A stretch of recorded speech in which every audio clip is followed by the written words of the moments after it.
Salut à tous, j'espère que vous allez bien. On va continuer avec Tintin, l'île Noire. On s'était arrêté ici, à la page 36, et la situation était la suivante. On avait Dupont et Dupont qui avaient finalement accepté la proposition de Tintin. Et donc ils allaient en fait suivre Tintin, aller avec Tintin, suivre Tintin, dans sa recherche des deux brigands, des deux gangsters, le Docteur Muller et Yvan. D'accord. Donc on voyait Tintin qui suivait Milou, Milou qui reniflait et qui essayait de trouver les gangsters, ou en tout cas de trouver leurs traces, de suivre leur odeur, d'accord, de trouver une odeur, d'identifier une odeur et de suivre justement le chemin par lequel ils étaient passés. Donc, Dupont et Dupont qui disaient, tu comprends, si c'est exact, et s'ils les capturent, le docteur Muller et Yvan, tout l'honneur sera pour nous. Donc voilà, page 36. Bien sûr, on enchaîne avec la page 37. Allez, c'est parti. Donc, on va zoomer un peu ça. Dans cette première vignette, on voit Tintin avec Milou. Encore une fois, Milou est en train de renifler, en train d'identifier le chemin que les deux malfaiteurs ont emprunté, d'accord. Et on voit les deux Dupont qui sont en train de suivre Tintin. On peut voir vraiment qu'ils ont une apparence presque identique, à la différence de leur moustache. On a une moustache qui part légèrement comme ça, un petit peu comme... je dirais presque comme un balai. Ça me fait penser à un balai, vous savez, le balai qu'on utilise pour balayer, pour retirer la poussière. D'accord. On passe le balai. Passer le balai. Donc un petit peu comme un balai, avec une légère courbure comme ça. Alors que la moustache de l'autre Dupont est plus droite. D'accord. Plus droite, plus parallèle. Mais sinon, honnêtement, ils sont identiques. Et on a Tintin qui dit « Tu suis toujours, Milou ? Tu suis toujours, Milou ?» Alors, juste une caractéristique du français, c'est que tu suis, c'est un verbe, c'est le verbe suivre, et je suis, c'est aussi un verbe, c'est le verbe être. C'est assez étrange, Mais bref, là, dans ce contexte, c'est tu suis toujours, Milou. Ça veut dire tu es encore maintenant en train de suivre. Et je vous rappelle que suivre quelqu'un, c'est quand on essaye d'aller dans la même direction. Dans ce contexte-là, en gros, ce que dit Tintin, c'est est-ce que tu suis encore leur odeur, d'accord, le chemin par lequel ils sont passés. Donc, est-ce que tu arrives encore à identifier l'odeur du docteur Muller et de Yvan ? Est-ce que tu parviens toujours à le faire ? Une autre question que Tintin pourrait poser, c'est est-ce que tu as perdu l'odeur ou non ? Donc, en gros, est-ce que tu arrives encore à identifier l'odeur et à suivre le chemin. Voilà. Donc, tu suis toujours, Milou ? Est-ce que tu arrives à suivre ? Prochaine vignette, on a les deux inspecteurs ici, et Tintin, accompagné de Milou, bien sûr, et ils arrivent en fait à Alchester Flying Club. Est-ce que ça se prononce Alchester ? Alors, bien sûr, en français, moi, je dirais Alcester. Hein. On va dire Alcester Flying Club. Yes, they are coming to Alcester Flying Club. Flying. Ok, Alchester Flying Club. Je sais que des fois, les mots britanniques sont difficiles à prononcer. Par exemple, Worcester sauce. Ulster, peut-être que c'est Ulster, je ne sais pas exactement. Les Britanniques, s'il vous plaît, mettez-nous dans les commentaires, mettez-nous la prononciation de ça. Est-ce que c'est Alchester ? Est-ce que c'est Ulster ? Je ne sais pas. Bref. On arrive en fait à un aérodrome. Souvent un aérodrome, on appelle ça... Ouais, je dirais que c'est un aérodrome. C'est pas vraiment un aéroport, d'accord ? Un aéroport, c'est un endroit où il y a des vols internationaux, ou en tout cas, c'est un endroit assez conséquent, et il y a beaucoup de trafic d'avions. Il y a des avions qui atterrissent, et il y a des avions qui décollent, d'accord ? Décoller, atterrir. D'accord, décoller, atterrir. Donc, un aéroport, par exemple, à Genève, on a un aéroport. Il y a des villes, des grandes villes où il y a plusieurs aéroports. Voilà. Par exemple, à Londres, à Londres, il y a plusieurs aéroports. À Genève, nous, on a un aéroport. Un aéroport. Là, je pense que c'est plutôt un aérodrome, dans le sens où c'est une structure un petit peu plus petite. D'accord ? Donc, ils arrivent à un aérodrome et on voit qu'il y a un panneau avec le parking. Et vous voyez là que c'est visiblement ce qu'on appelle la tour de contrôle. D'accord ? La tour de contrôle, c'est là où il y a un personnel qui est chargé de gérer un petit peu et de surveiller que tout se passe bien pour les avions qui atterrissent et pour les avions qui décollent. D'accord ? Atterrir, décoller. Donc ils arrivent là et ils sont bien sûr toujours en train d'essayer de trouver Ivan et le docteur Muller. Vignette suivante. On a Tintin qui tout d'un coup, d'accord, tout à coup, ou bien tout d'un coup, non, tout d'un coup, c'est drôle ça. Je me fais cette réflexion-là, comme ça, en direct. En fait, on dit tout à coup, mais oralement, j'ai l'impression qu'il y a beaucoup de gens qui disent tout d'un coup. En fait, tout à coup, ça veut dire soudainement. Et tout d'un coup, ça veut dire qu'on fait tout en même temps. Ok ? Tout d'un coup. Tout à coup. En tout cas, tout à coup, c'est juste. Tout d'un coup, j'ai comme un doute. Mais j'ai l'impression que souvent les gens, quand ils parlent, ils confondent les deux expressions. Bref, tout à coup, d'accord, soudainement, Tintin voit un avion qui est justement, révision du vocabulaire, en train de décoller. Il est en train de décoller, d'accord ? Et donc Tintin dit « Là, un avion qui décolle. Je parie qu'ils sont là dedans. » Pardon. Je parie qu'ils sont dedans. Ok, ça revient au même, qu'ils sont là dedans, qu'ils sont dedans. Donc, là, un avion qui décolle. Je parie qu'ils sont dedans. Alors, bien sûr, Tintin, il dit là, donc il montre la direction de l'avion, et il dit un avion qui est en train justement de décoller. D'accord ? Décoller, c'est le départ de l'avion. Décoller. D'accord ? Décoller. D'ailleurs, si vous avez un autocollant, d'accord ? Des fois on utilise l'anglicisme, un stickers, un autocollant, et que vous avez envie de le retirer, vous pouvez le décoller. D'accord ? Décoller un autocollant. Coller, imaginez, j'ai un autocollant, je veux le mettre sur ma main. Ok, je prends l'autocollant, je le colle. Tchac. Et après, je veux le décoller. D'accord ? Décoller quelque chose. C'est le même mot, en fait. Donc, un avion qui décolle. Là, un avion qui décolle. Je parie qu'ils sont là dedans, qu'ils sont dedans. Donc, je parie. Le verbe parier, en français, ça veut dire, par exemple, au casino. Si vous allez au casino et que vous jouez à la roulette anglaise, vous pouvez parier, d'accord ? Vous pouvez miser, mettre de l'argent, ou bien parier que la petite bille qui tourne sur la roulette va tomber, par exemple, sur un numéro rouge, d'accord ? Donc, parier, miser, parier, ça veut dire « je suis sûr » ou bien « je tente ma chance ». Je tente ma chance, je parie qu'ils sont là-dedans, je suis prêt à parier, d'accord ? Je suis presque certain, je suis sûr, dans ce contexte. Donc je suis sûr qu'ils sont dedans, ok ? Je suis sûr que le docteur Muller et Ivan sont dedans. Juste, le mot parier, très souvent, vous allez l'entendre quand on a des amis qui parlent et en fait, ils se lancent un défi. Okay, un anglicisme pour défi, c'est un challenge. On l'entend très très souvent, un défi, d'accord ? Et souvent, vous entendrez deux amis, ou souvent même des jeunes, qui disent « Je parie que t'es pas capable de blablabla », d'accord ? Je suis sûr que t'es pas capable de faire ça. Par exemple, des adolescents, imaginons un groupe d'adolescents, de garçons, qui disent « Oh, il y a une fille là-bas, oh, elle est super jolie et tout ».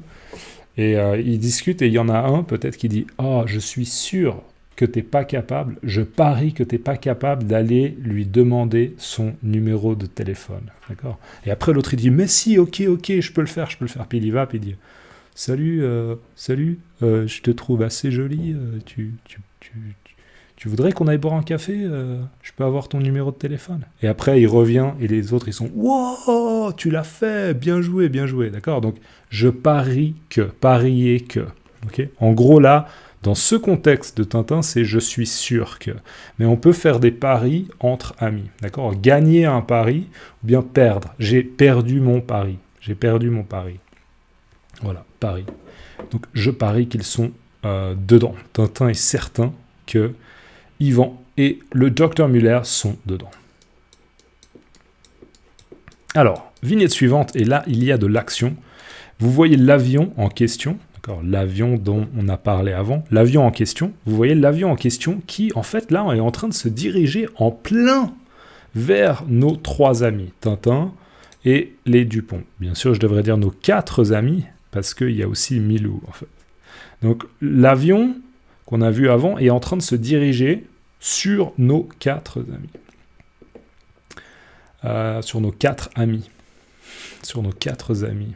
Ouais, ça c'est une faute de français, vous voyez. Parce qu'il n'y a pas de raison de mettre un S à 4, sur nos 4 amis. Et pourtant, je dis sur nos 4 amis. Donc, ça veut dire que j'invente une liaison. C'est un phénomène comme ça. En français, on fait les liaisons, d'accord? Quand il y a un S à la fin d'un mot, on fait la liaison. Et là, j'ai inventé en fait le S. Mais il n'y a pas de raison de mettre 4 amis. Il n'y a pas de raison de mettre un S à 4. Donc, c'est nos 4 amis.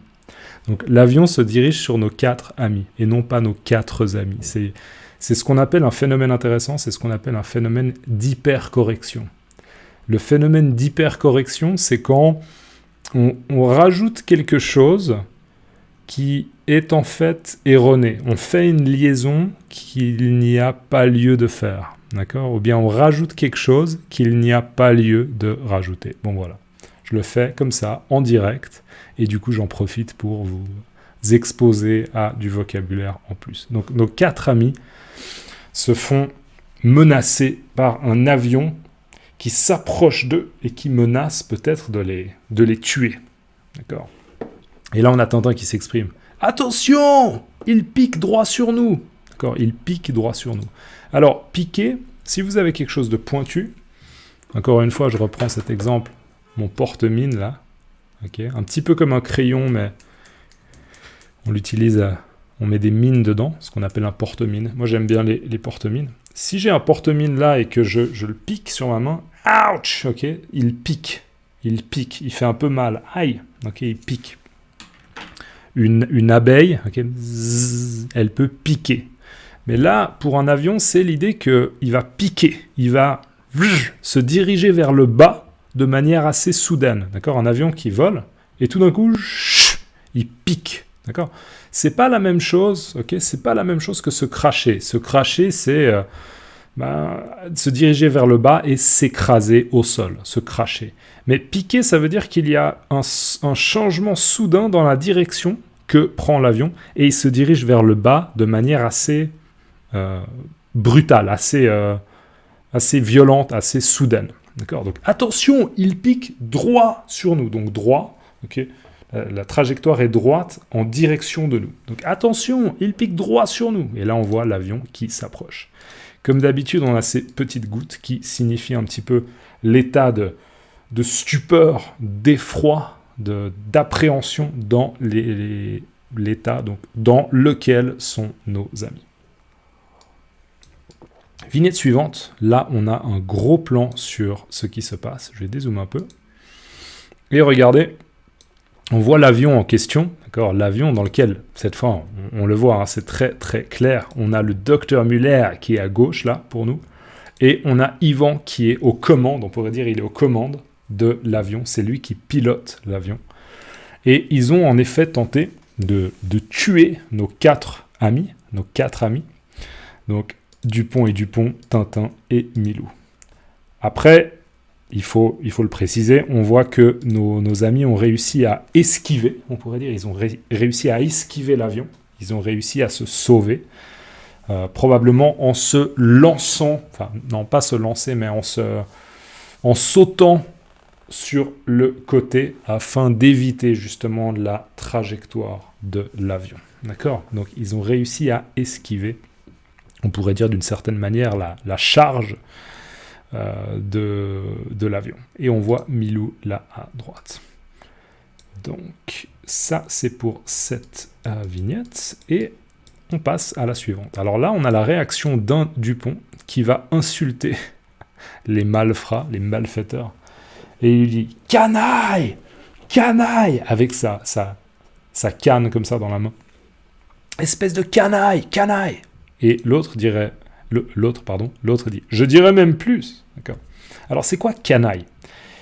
Je vais vous dire déjà intuitivement ce que c'est pour moi canaille. Canaille, c'est typiquement une insulte démodée. D'accord.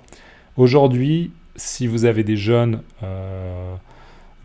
adolescents qui ont une pause à l'école, vous n'allez pas entendre ces jeunes se traiter de canaille. Ils vont pas dire espèce de canaille. Non, ok, c'est un terme qui est clairement démodé. Même moi, quand j'étais adolescent, on n'utilisait pas canaille. D'accord, c'était déjà démodé. Mais donc moi, je le perçois comme une insulte qui est démodée. Après, je me suis renseigné sur la signification de canaille.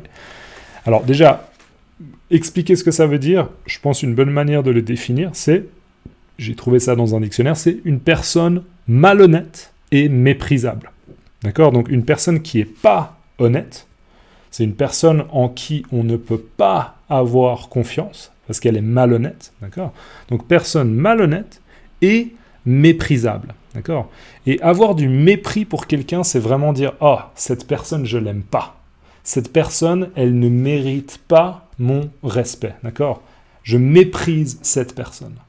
Donc, mépriser une personne méprisable. Une personne méprisable, c'est une personne qu'on peut mépriser. D'accord? Je méprise cette personne. Je ne la respecte pas. Je trouve que c'est une mauvaise personne. Ok? Donc, les canailles, ou bien une canaille, c'est une personne malhonnête et méprisable. Donc, vous voyez que c'est un terme très, très négatif. Maintenant, l'étymologie, d'accord? Si vous ne savez pas ce que c'est que l'étymologie, c'est l'origine du mot, d'accord? Mieux comprendre l'origine du mot. Un mot et sa signification, sa définition, elle vient d'où, d'accord?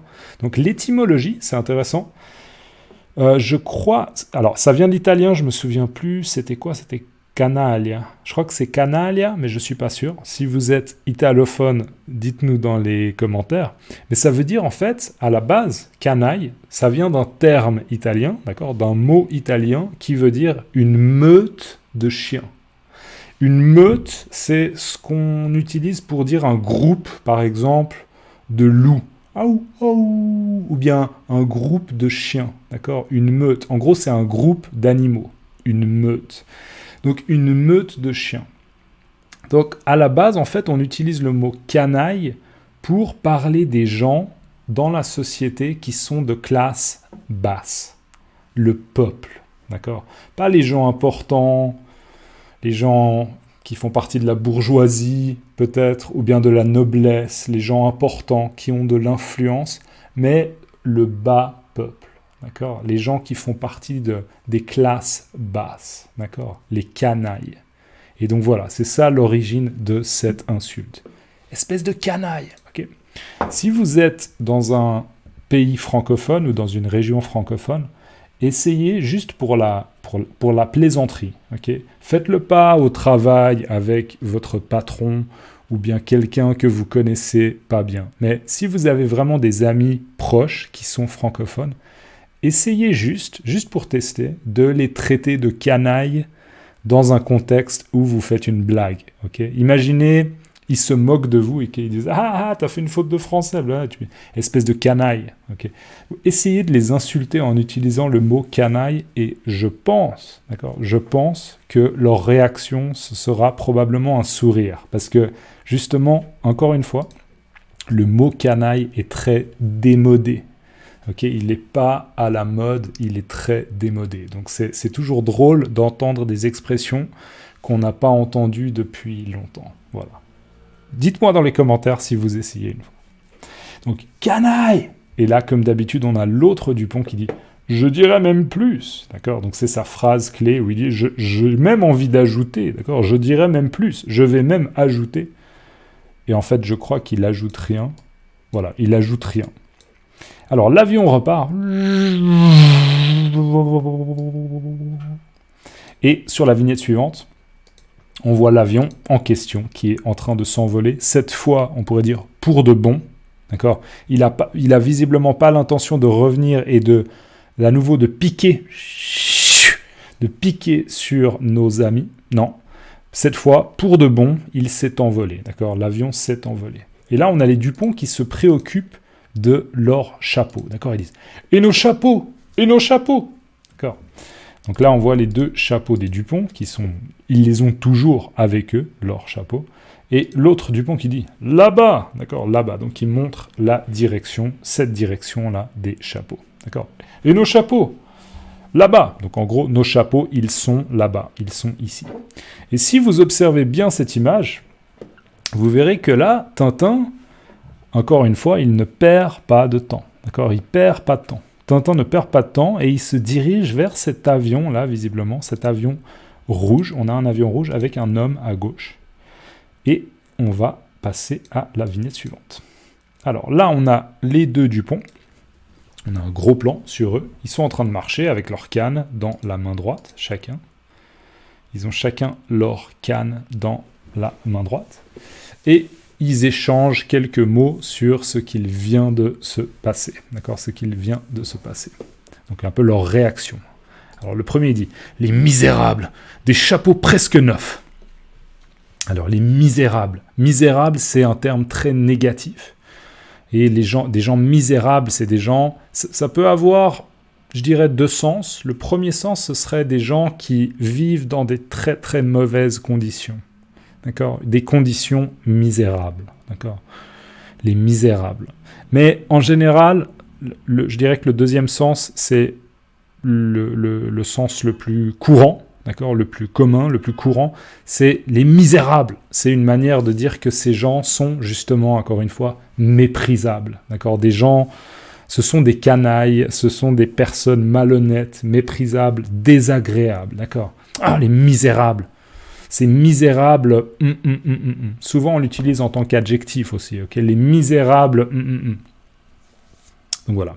Les misérables, bien sûr, la référence est faite à Yvan et le docteur Muller. D'accord ? Des chapeaux presque neufs. Donc là, pour Dupont et Dupont, le problème, c'est pas que ce sont des gangsters ou des malfrats, mais le problème, c'est que ils ont abîmé. D'accord ? Abîmé, ça veut dire que on a peut-être cassé quelque chose, ou bien on a laissé une trace d'usure sur quelque chose. D'accord ? Ils ont abîmé leur chapeau.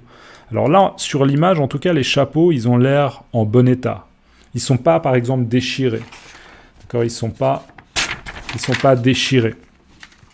Mais peut-être qu'ils ont quand même abîmé, ce qu'on appelle abîmé. D'accord ? Abîmé, c'est avoir laissé une trace d'usure, ou bien faire un trou, d'accord ? Faire un trou sur du textile ou bien sur quelque chose, d'accord ? Laisser une trace d'usure, abîmer quelque chose. Donc là, Dupont est préoccupé pour les chapeaux et il dit « Ah, c'est misérable !» Ce sont des chapeaux qui sont presque neufs, d'accord ? Donc leur priorité, c'est pas du tout ce qu'ils font, le fait qu'ils aient beaucoup d'argent avec eux et que probablement ce sont des malfrats, parce que Dupont et Dupont, pour l'instant, ils ne sont pas convaincus que ce sont des malfaiteurs. Et l'autre Dupont dit « Je crois bien, nous les avons achetés ensemble il y a 7 ans à peine. » D'accord ? Donc là, c'est la réaction à ce que l'autre dit. Donc, les misérables, des chapeaux presque neufs. Il dit « Je crois bien, nous les avons achetés ensemble il y a 7 ans à peine. » Alors, là, il dit « Je crois bien », donc il dit, à mon avis, ce qu'il veut dire par là, c'est je suis d'accord que ces chapeaux, ils sont presque neufs. En effet, tu as raison, ils sont presque neufs. Et après, il dit, nous les avons achetés ensemble, d'accord ? Donc, ils sont allés dans un magasin ensemble, Dupont et Dupont, ils étaient ensemble au moment où ils ont acheté les chapeaux. Et il dit, il y a 7 ans, d'accord ? Il y a 7 ans, à peine. Donc, à peine, ça veut dire même pas 7 ans, d'accord ? Donc, moins de 7 ans. Généralement, à peine 7 ans, ou bien 7 ans à peine, ça veut dire moins de 7 ans, d'accord ?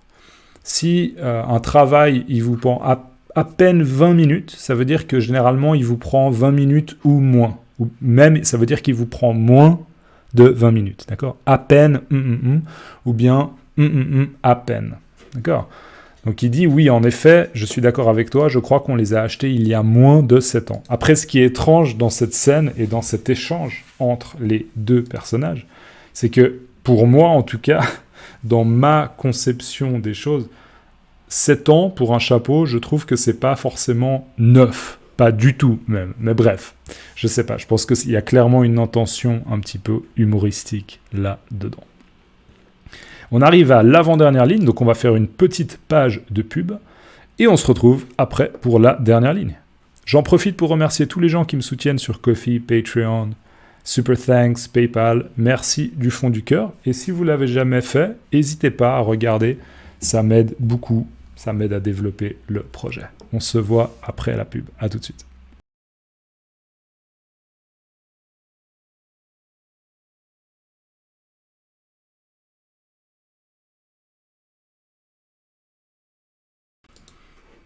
Allez, on continue. Donc on a terminé cette vignette et on va passer à la dernière ligne. Alors là, on a encore les deux Dupont et celui de gauche dit « Je commence à croire que Tintin a raison. Ces gens sont des bandits. » D'accord. Je commence à croire que Tintin a raison. Ces gens sont des bandits. Donc là, il dit « Je réfléchis, je raisonne et je me dis que Tintin, peut-être que ce qu'il dit, c'est vrai. » D'accord.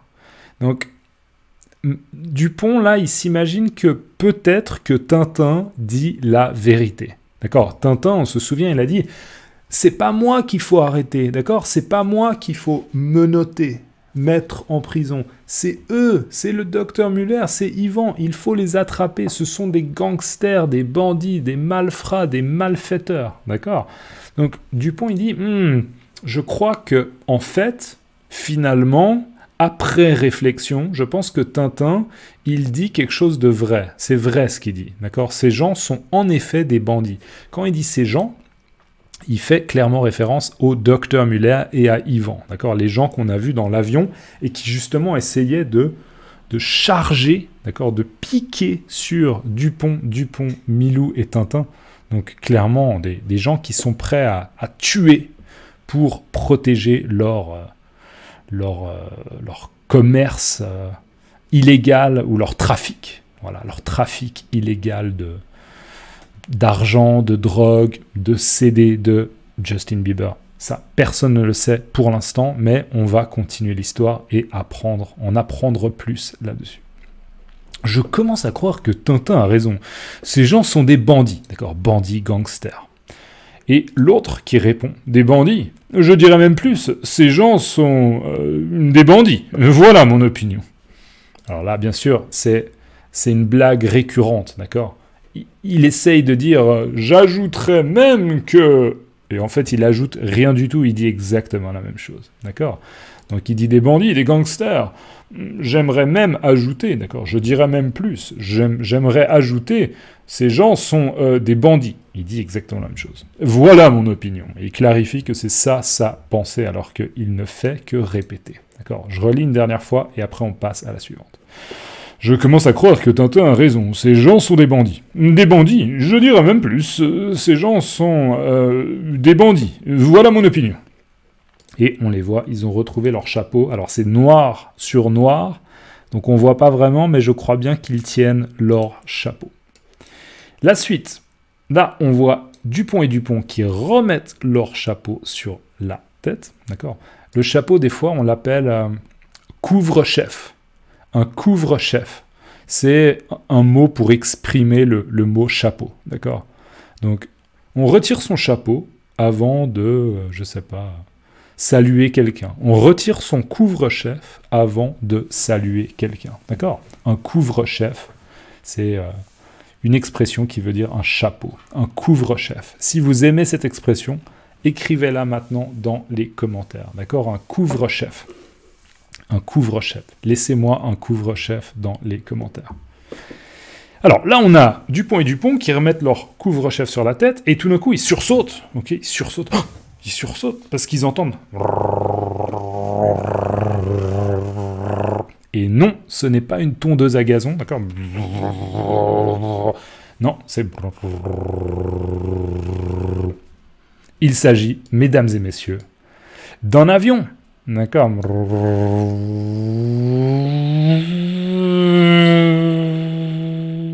Et il s'agit en fait de Tintin, qui est là dans le cockpit de l'avion, un avion rouge. Et il dit « Attendez-moi, je reviendrai !»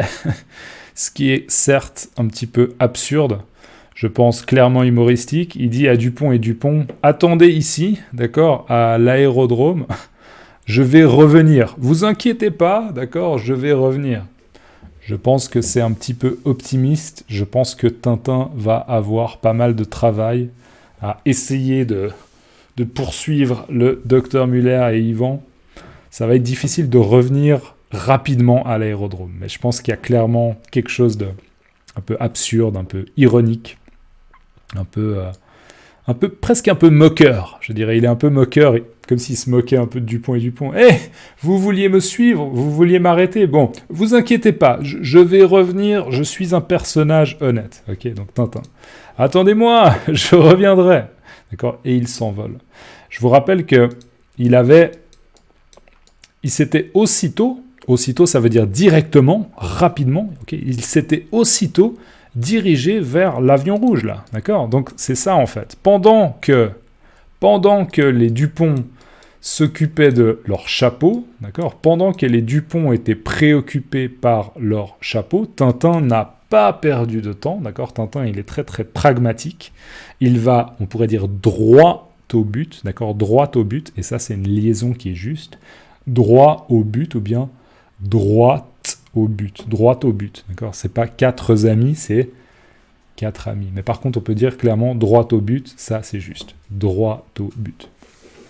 Donc il est allé droit au but, et probablement, à mon avis, il a dû demander à un homme, il a dit « Excusez-moi monsieur, c'est une urgence. Vous voyez les 2 hommes là qui viennent de décoller? Ce sont des malfrats, ce sont des gangsters. J'ai besoin de réquisitionner votre avion. » D'accord? Réquisitionner. Ça veut dire, je prends votre avion, s'il vous plaît, je fais partie de la police, ou bien je suis journaliste et c'est une urgence. D'accord? Réquisitionner. Je réquisitionne votre avion. Voilà ma carte d'identité. Souvenez-vous de mon nom. Je vous rendrai votre avion. D'accord? Par exemple, je sais pas. C'est un dialogue plausible. Ok, peut-être que c'est ça qui s'est passé, je ne sais pas. Mais en tout cas, le fait est que, d'accord, le résultat visible est que, le fait est que Tintin a réussi à s'emparer d'un avion, à prendre les commandes et à décoller. D'accord, révision, atterrir, décoller, décoller. D'accord. Donc voilà, on arrive à la fin de la page 37. Dans les commentaires, s'il vous plaît, laissez-moi le verbe décoller. Ok, comme ça, vous aurez bien mémorisé ce verbe décoller, d'accord?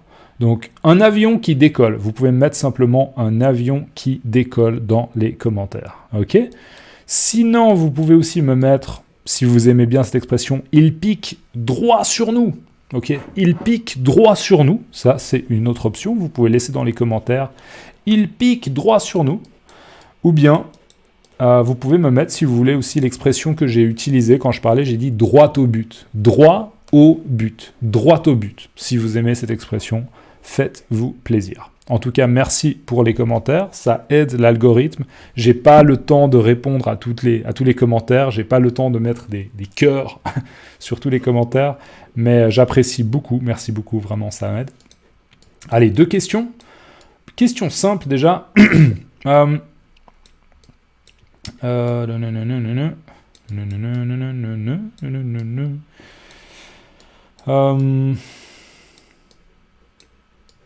Qu'est-ce que je pourrais vous poser comme question? Je sais rien. Oui, alors, quelle est la réaction voilà, je pourrais vous poser ça. Quelle est la réaction du docteur Muller et d'Yvan au moment où ils voient Tintin et Dupont, et les 2 Dupont, sur l'aérodrome? À vous. Alors, bien sûr, vous pouvez mettre pause. Voilà une suggestion de réponse. Leur réaction n'est pas de fuir, mais de tenter de tuer les 3 hommes en question en fonçant sur eux. D'accord? On pourrait utiliser ce verbe en fonçant sur quelqu'un. Je suis en train de foncer sur vous, là. D'accord? Je suis en train de foncer sur vous. On pourrait dire en essayant de les charger, mais je dirais charger, c'est peut-être mieux de l'utiliser si on est à cheval ou bien si on est à pied, d'accord? Je dirais là, c'est plutôt, ils essayent de diriger l'avion sur les deux Dupont et sur Tintin, ou bien ils essayent de foncer sur eux dans le but de les tuer. On peut être assez clair là-dessus. Leur intention, là, d'accord, l'intention du docteur Muller et d'Ivan est extrêmement mauvaise. Leur but est clairement de tuer ces personnes parce que Tintin et peut-être potentiellement Dupont et Dupont représentent une menace pour leur trafic. D'accord? Voilà. Deuxième question. Sur cette page, s'est glissé un personnage secret. D'accord? Vous pouvez regarder la vidéo à nouveau, mais il y a un personnage secret qui s'est glissé sur cette page. Où est-il? Où est-il? D'accord? Ce que vous pouvez faire peut-être, c'est vous pouvez mettre au début de votre commentaire, vous pouvez mettre attention spoiler.